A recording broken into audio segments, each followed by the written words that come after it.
Rooney নামের এক ছেলে বড় হয়ে শহরে চাকরি করতে গেল। মায়ের খুব স্নেহ ছিল তার প্রতি। ছোটবেলা থেকে মা তাকে কত কষ্ট করে বড় করেছেন, কত রাত জেগে রেখেছেন। কিন্তু শহরে গিয়ে রুমি ধীরে ধীরে মায়ের খবর নেওয়া বন্ধ করে দিল।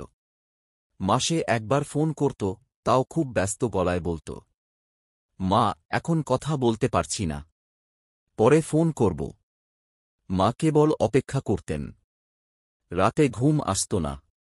একদিন মা চিঠি লিখলেন, বাবা, জানি তুমি অনেক ব্যস্ত, তবু এই বুড়ি মায়ের কথা একটুখানি মনে পড়ে কি? আমি তোমার জন্য সব ছেড়েছিলাম, আজ তুমি আমার জন্য একটুখানি সময়ও বের করতে পারছ না।